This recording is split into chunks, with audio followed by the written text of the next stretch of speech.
हम मनुष्य कहते हैं कि हमें जानवर बड़े अच्छे लगते हैं। इन्हें पालना, इनकी देखभाल करना हमें बहुत अच्छा लगता है। हम इन्हें जरा सा भी दर्द होते हुए नहीं देख सकते। लेकिन दूसरी ही तरफ हम मनुष्य खुद ही कुछ ऐसे काम कर जाते हैं जिनके कारण ये मासूम जानवर मुसीबत में पड़ जाते हैं। प्लास्टिक का इस्तेमाल, फैक्ट्रीज का कूड़ा करकट और उनसे निकलने वाला धुआं, प्राकृतिक संपदाओं का दोहन आदि सभी मानव गतिविधियों का खामियाजा इन मासूम जानवरों को भुगतना पड़ता है। अब जैसे इस कछुए को ही देख लीजिए। इसे देखकर आपको लग रहा होगा कि ये कोई एडिटेड फोटो है जिसे लोगों का ध्यान आकर्षित करने के लिए बनाया गया है। लेकिन आप अंदाजा भी नहीं लगा सकते कि इस मासूम कछुए के साथ क्या हुआ है। इस कछुए को कोई बीमारी नहीं है, बल्कि जब ये एक बच्चा था तब एक प्लास्टिक बोतल की रिंग में फंस गया था, जिसमें से खुद से ना निकल पाने के कारण ये उसमें फंसा रह गया और बाकी शरीर की वृद्धि होती रही, जिसके कारण इसका आकार कुछ ऐसा ही बन गया।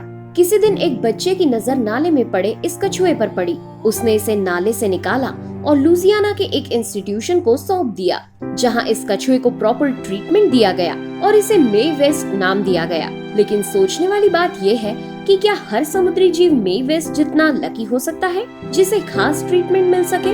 रोजाना ऐसे हजारों समुद्री जीव समुद्र में फेंके जाने वाले प्लास्टिक का शिकार हो जाते हैं, कभी उसमें फंसकर तो कभी उसे निगलकर।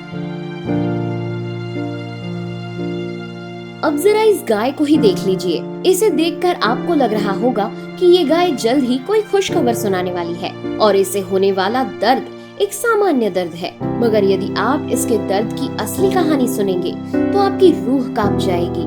असल में इस गाय के पेट में बछड़ा या बछिया नहीं, बल्कि ढेर सारा प्लास्टिक पल रहा है, जो कि इसने घास चरते वक्त खा लिया होगा। और यही प्लास्टिक अब इसके पेट दर्द का कारण बन गया है। जानकर आपके रोंगटे खड़े हो जाएंगे कि इस गाय के पेट से 50 किलो के लगभग का प्लास्टिक निकाला गया। सोचिए, ये गाय कितनी तकलीफ में होगी। अगर समय रहते इसका ऑपरेशन करके ये प्लास्टिक ना निकाला गया होता तो ये मासूम और बेजुबान प्राणी तड़प कर मर जाता। ऐसे कई सारे जीव होंगे जो प्लास्टिक निगलकर बीमार पड़ रहे होंगे। इसलिए जरूरत है कि हम प्लास्टिक का उपयोग कम से कम करें और प्लास्टिक को यूं इधर उधर सड़कों पर न फेंकें, क्योंकि ये प्लास्टिक आवारा पशुओं की मौत का कारण बनता है। जब जब हम विकास की ओर बढ़ते हैं तब तब हम इन प्राणियों के लिए एक नई मुसीबत खड़ी कर देते हैं। फिशिंग नेट ने मछली पकड़ने के काम को तो हमारे लिए बड़ा आसान बना दिया, मगर दूसरे समुद्री जीवों के लिए समस्या भी खड़ी कर दी। इस वीडियो में आपको समुद्री सील्स नजर आ रहे होंगे, मगर इनमें से एक बेबी सील के गले में मछली पकड़ने वाली नेट बुरी तरह फंस गई है, जो कि उसके शरीर पर घाव भी बना रही है। वो उसे निकालने में समर्थ ना होने के कारण अब ऐसे ही घूम रहा है। हालांकि जब रेस्क्यू टीम को इसके बारे में पता चला तो उन्होंने तुरंत इसकी जान बचाने का फैसला लिया, लेकिन ये बेबी सील डर कर भागने लगा। हालांकि कुछ मशक्कत के बाद सील को इस फिशिंग नेट से आजाद किया जा सका।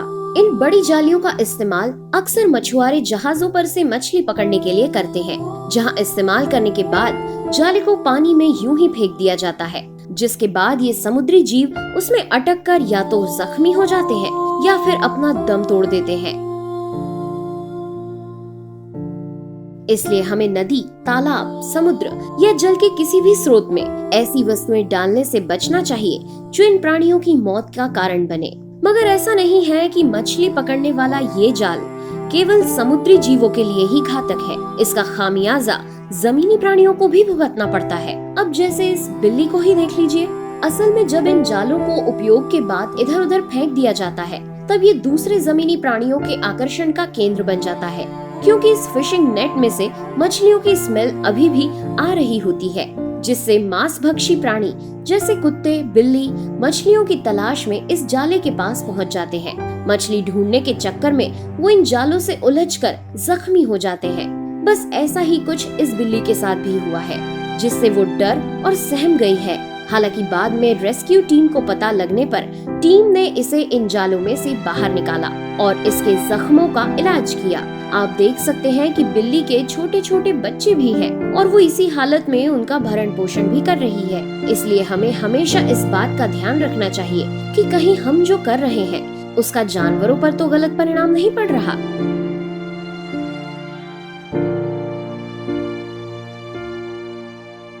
बात सिर्फ जमीनी जीवों की नहीं बल्कि खुले आसमान में उड़ते इन आजाद पक्षियों की भी है, जिनकी आजादी हमने जाने अनजाने में छीन ली है। फैक्ट्री से निकलने वाले धुएं ने हवा को प्रदूषित कर दिया है। मोबाइल टावर से निकलने वाले रेडिएशंस ने इन पक्षियों का जीना दुश्वार कर दिया है। ध्वनि प्रदूषण ने इन पक्षियों से इनकी चहचहाट छीन ली है, जिससे देखने में आ रहा है कि आए दिन पक्षियों की तादाद कम होती जा रही है। पक्षियों के लंग्स हम इंसानों की तुलना में कमजोर होते हैं। उड़ते समय इन लंग्स पर लोड भी ज्यादा होता है। ऐसे में प्रदूषण के कारण पक्षियों के लंग्स खराब हो जाते हैं और फिर ठीक से ना उड़ पाने के कारण वे जमीन पर आ गिरते हैं और फिर कुत्ते बिल्लियों जैसे अन्य जानवरों का शिकार हो जाते हैं। कई बार ये भी देखने में आया है कि खेतों में हो रहे पेस्टिसाइड्स के उपयोग के कारण कीटों की संख्या कम होती जा रही है, जो कि पक्षियों का मुख्य भोजन होते हैं। ऐसे में ठीक से भोजन ना मिल पाना भी पक्षियों की मौत का कारण बन जाता है। विषैली और गर्म गैसों के इस्तेमाल से पृथ्वी का वातावरण इतना ज्यादा बदल गया है कि ठंड में तेज ठंड तो गर्मी में बहुत तेज गर्मी पड़ने लगी है। जल के स्रोत कम हो गए हैं, जिससे कि गर्मियों में लू लगने से भी इन पक्षियों की मौत हो जाती है।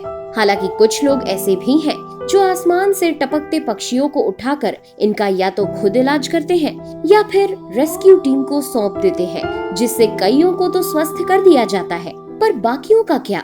इसलिए जरूरी है कि अगर हम मनुष्य वाकई में इन प्राणियों से प्रेम करते हैं तो अपनी प्रकृति को बचाएं, प्रदूषण को कम करें, प्राकृतिक बने।